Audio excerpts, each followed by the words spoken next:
Hi, welcome to the Autodesk Venice Beach office here. I'm Will Harris, and I'm here with a very special guest, Stefan Gayo. Hello. An amazing flame artist. Thank you for joining us, Stefan. Thank you, my pleasure. And we're here to, to really showcase some of the amazing work that you do, specifically with goals to look at how to use flame for building CGI content, right? So modeling, lighting, rendering in a kind of a design environment. And we're also going to look at sort of practical ways of using CGI content created in Flame. Yes. And I wanted to start by just asking you a bit about your inspiration for how you got into doing modeling in Flame. You're a very experienced Flame artist, but you took this special path, I guess, in more recent years into using PBR, physically based rendering, or sometimes we call it PBS, physically based shading, for actual models. Just tell us a little bit as an introduction about how you got into that and some of the community members that have that you've worked with and seen that development happening.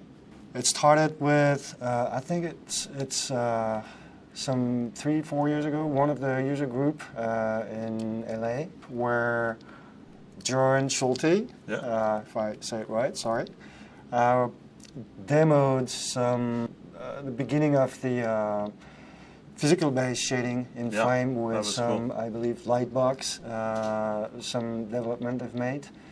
And then also Louis Sanders had, I believe, a collection of the Disney shaders, some other things to play with that were the next step, the next level after what we had available in Flame at that time. And that was really, really inspiring as far as what you can do, what's nice to explore. I'm sure a lot of people are wondering, how good a quality can you achieve? You know, what kind of things can you actually build in a 3D space? So maybe you could share with us a few of your experiments and some of the kind of the community collaboration that got you to this place. Yeah. One of the first things started with playing with what are substance textures, what are procedural textures, and it started to play with just animating parameters. These were the first things where I found that there's a potential with this, with the way things change in time. Another one about how textures can go one into another, and how you could see weathering going fast on this, or some skin things happening, or some trunk, wood, whatever, things changing. Then started to play a little more with the lighting part of it, and a few more realistic textures like metal. That's just a basic IBL in the back, and the lighting and texture, and see how that reacts to blooming, to a few things that are more into the photoreal world, with very simple example. Some other metal work and light work starting to on locked off still frames. I think we had a few more here. These are, a web, a gallery that I made myself to browse through a collection of textures. And just to be clear, we're talking about a combination of physically based shaders inside of Flame, but also the substance PBR maps, so the procedural shaders that take advantage of that kind of lighting. Yes, and completely. Texture lighting. Yeah, that's the core thing about it, is having textures that do use the PBR model, so things that react to light without keyframing layers of textures. Right, so metallicness and roughness. Yes, so the Flame uses the metallic roughness PBR system. So yeah, playing with this, how rust will react to light, or a metal will have some rust, some dirt, some grease, some paint in it, and each of these materials are carried over through one substance texture that you can parameter depending on what's been exposed as far, and you could expose pretty much everything from the flow graph that builds that texture. So it's this and the IBL, the lighting system. So it's the light and then how the light is received and emitted and diffused and all of the physical parameters of materials. It's very cool.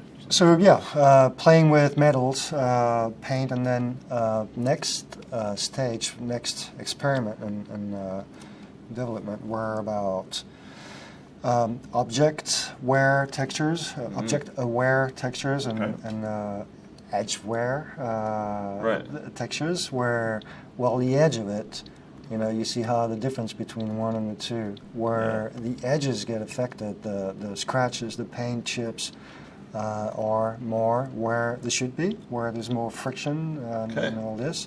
Right. The creases, the holes have more dust and grease, and then adjusted grease on the surface. The look of the paint, is it old, is it dirty, is it... right. Some of the refinements that really make it look real, right? The details, yeah, exactly. Very cool. That's playing a little more with this, different colors, just the variations of this. I think and it's starting to get into a little more graphics, graphic design, or it could be motion graphics, where the use of passes, the fact that you can maybe fake some Fresnel, and you get some really interesting ways of looking at objects. Stylized looks versus physical looks. Yes. And then I started to try to get these objects now in starting to try to get that in a photoreal world, or close, or get as close as I could from that. That's very nice. Which here you can see how what we're talking about, where you see the wood through, it's a totally different reflectiveness. It's not shiny on that side, bottom left, as much as how it is here with that incidence, that angle of light, and the paint still being a little harder. You can clearly see how it's reacting to the light in different ways. And then the metal part, and then cheating with creating a strange mix of wood and metal material here, just for fun. That looks very photoreal. Thank you. Crazy. Yeah, I'm pretty happy of the aesthetic. Looking at it, I think is pleasant to my eyes. Looks amazing. Thank you. So then, is there any other sort of pieces to the puzzle here? The way that you do environments or lights? I mean, how do you sort of bring it all together? Well, then I'll switch to next. After that, I started to play a little more with ArcViz, light and environment, again to explore one piece at a time first. So I worked a little on the objects and the textures, and then how does that work with wider environment? Okay. And then starting to play with light. How do you light thing really in the flame? Where the light can become like a feature of the shot, almost. It seems like. Yes. Trying to. I'm not a DP, but trying to think about it this way, where cool. Try to shape something, find a place, and shape the light. A few tests, a few things with. What are we looking at there? So that's well. Can you see actually the fish here? Oh yeah, it's kind of like a fish. Yeah, it's made out of like wood beams or stairs or something. Is that what it is? It's wood beams. With a few lights. Not much. That's not using IBL at all. It's just based on lights and shadows. And nice. it is the fish on purpose, by the way. That's cool. A stylized fish. Another version of it. I think if we go to this, that's the setup for it. Okay. You can make that a little bigger. So you get the idea that you're looking up through the rafters, kind of from the camera below, and then by adding the sort of the post processing, the the light bloom, the depth of field. You can get such a great realistic looking image. I think this one, if I remember, is mostly in action. Not much going on in the batch floor graph. It's Wow. That was for these shots, and then some more experiments with shadows, creating objects in Flame or importing to create shadows to shape the light. How do you put a flag somewhere or put something a little more interesting? We're really and then we started to play a little more with lights, emitting lights as opposed to just off-camera lights. How do you make that work? Cool. For something that would be like a screen or I don't know some emitting light. From that's basically it's like a white surface that emits and bloom reflects and all that. Cool. Reflected by the rest. It was, I think that's using stingrays, blooming, a few things like this, which then led to this guy, where now it's putting the two together, that environment, not in front of that super strong light, but it's part of it, it's on the side, and then starting to put an object in an environment and adjust textures and play a little more with, how the leather and the metal and some rust on the metal.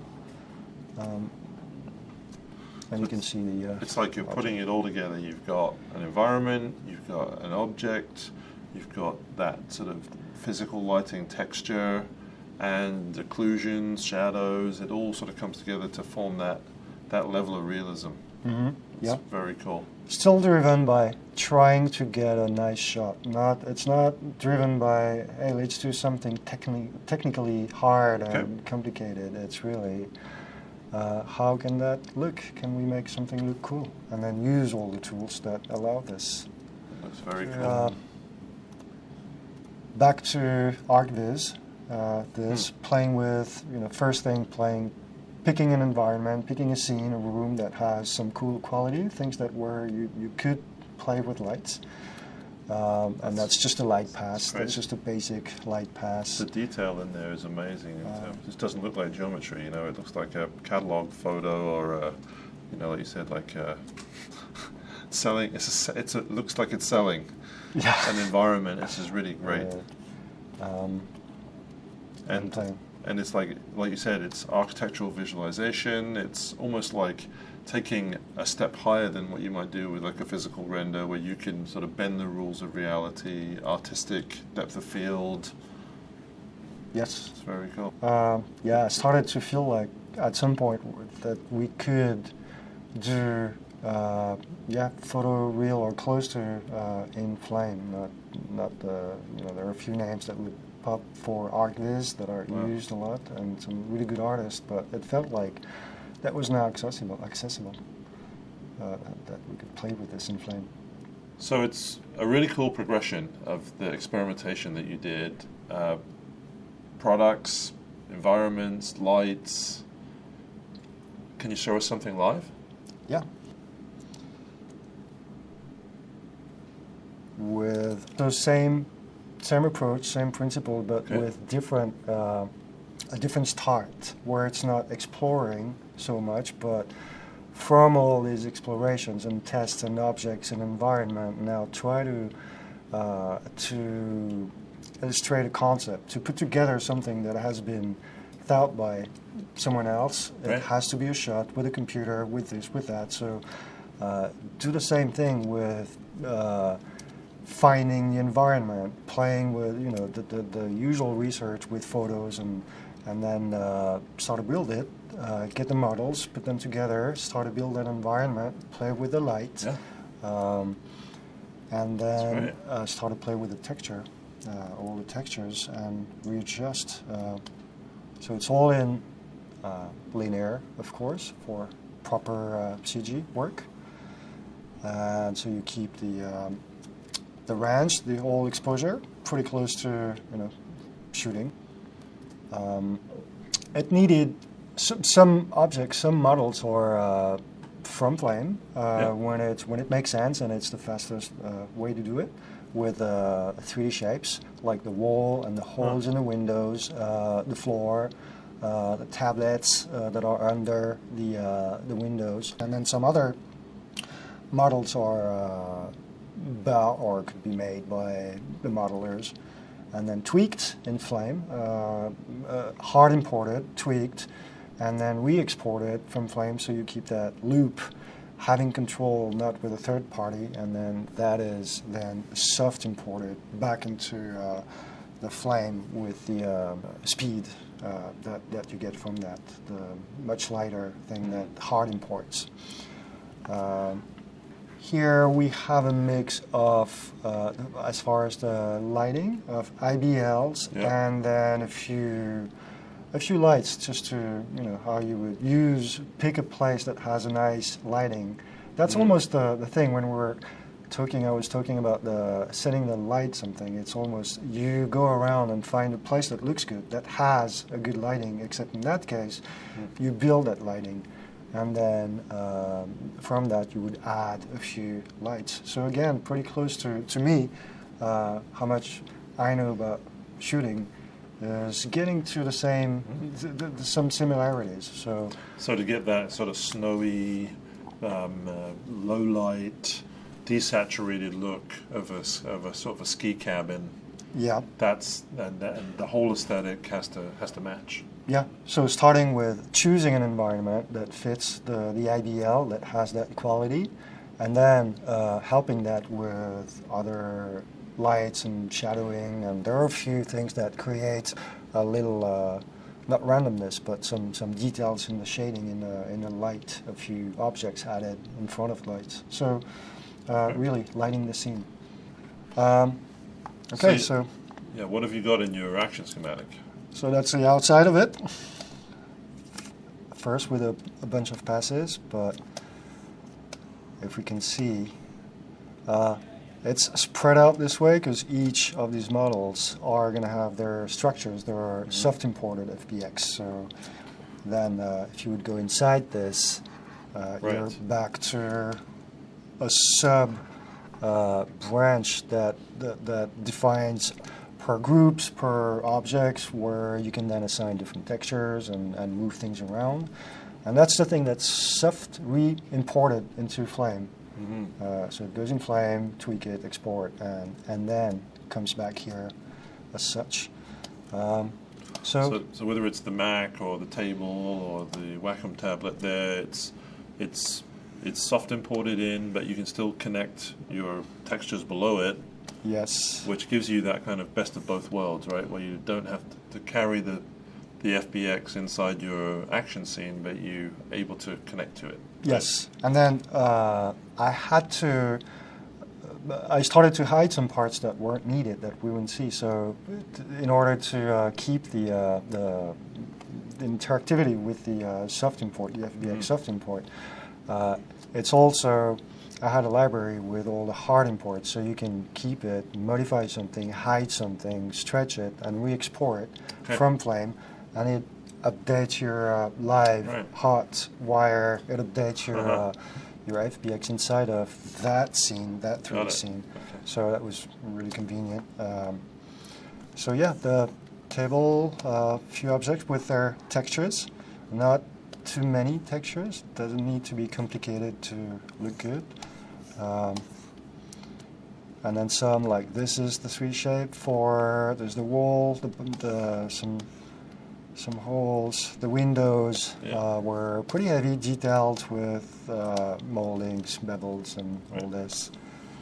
G-mask to cut holes. Yep, for preparing to receive. It's basically building a house where you have that hole, and then you can fit the window in it. And you really are letting the light in through the window. Yeah. So if you wanted to change the way the wood of the table looked, you could. Yeah, you have complete control on all the parameters that have been exposed before, or that you decide to expose in a Substance Designer. In that case, it was with the substance, it came with it. Right. So you do have, for instance, the roughness, how it's going to react, how hard that surface is, how soft or hard that surface is, where you can dial it up and down and see huge changes. So it's still pretty interactive. Where and then you could change it. In that case, we have in the parameters, we have the roughness, the planks, color variations, the edge of the plank. So the older, the less paint it's going to have. So you'll see the wood coming through, and with more anti-aliasing when rendering, you would see that much better. And if you go all the way up, you're going to lose. That's how that shader has been built. And then go all the way down and get a much shinier, because there's the paint coat, so it changes the physical reaction to light. So paint is going to react differently. Right. The amount of planks here, variations. I can see a lot of detail. I can even see reflections in the screen of the computer. That's pretty cool, huh? Yeah. Which is in that case a Stingray, so that's a camera effect. So a mix of the two. Of course, the laptop itself has its own texture and parameter, where we could do well on a screen. Not so much, not so many planks, but. But yeah, dialing in and out, if we zoom in a little bit, the reflection, for example, or any other camera effects parameter, such as hiding ambient occlusions, or in that case, I actually have two different sets of ambient occlusion. So yeah, you do have the complete, 3D lighting and texturing. All adding to the level of realism. The nice thing about this, and when you look at the render, is it reacts in time. So how it's going to get the specs, the reflection from that background. So from the IBL and the cheats of adding some lights to get, visually to get where you want. Well, you're going to see that all the specs on where the paint is thicker or thinner, less spec. It plays really well. That's how you see. I think that's where you get to some sort, what you need to have for some sort of realism, where it actually reacts to the light without having to keyframe anything. That's the whole thing cool. Is because you could probably paint and do things and keyframe a lot and have a huge batch. But that would mean any change in camera move, and you have to redo everything. So that's I think the goal and the nice thing about procedural things, textures and the whole interactive is you don't keyframe things. You change the camera and it reacts to more physical based lighting physics and everything. So is there another stage after this? Once you've kind of got the 3D scene the way you like, do you then do some sort of render passes or sweetening on top of this? Yes. I added a few output render layers that each can have a selection of what's going out. That you then do traditional compositing with. Mm-hmm. Yep. With the nice ability to have when you need an ID pass, when you need a mask or something, well, you have it right there. Right. You don't have to send an email and wait and get it back. And there, maybe that was a version of lighting, a different version of lighting for the windows. So some are just objects and different textures. How you would mix different passes, different textures. That's a specular pass, play with lighting, classic AO, normals. That's a straight comp, out of action. Shadow passes, a few different shadow passes to get the windows light, the ambient shadows, a few different things. Z-depth, of course, another Z-depth that I didn't have to use here. Some mats, the ID passes is so helpful. Right. Just to don't have to render all the mattes, and you got pretty much everything in there.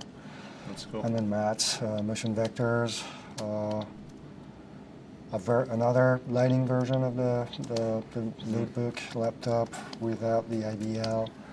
Okay. And that all goes to. Anything within the comp that you think is worth calling out, or what do we depth have? of field, maybe? I guess that's, I'd say, pretty classic. A mix of Matchbox for the depth of field, a mix of Matchbox and of the Flame Autodesk depth of field, and another one here. Some are for the side, some are really for the depth, to visual results. What else? The rest is some color correction. The motion blur, I decided to put it at the very end, once everything, so not having to motion blur everything and render, so it's just that with the velocity pass. Okay. And then we get into lens flare with a flame, soft light, and then the look, grain, color, a few more color to get to this point. Final.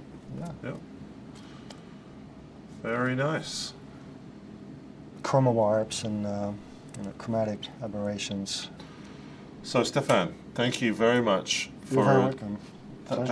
This has just been an amazing look at how you can do an entirely CGI environment inside a Flame. I think you've pushed the envelope further than anyone else so far. So, congratulations, and thanks for being here with us. Thank you so much. Yeah, my pleasure. Thank you for doing this. Very cool. I appreciate it.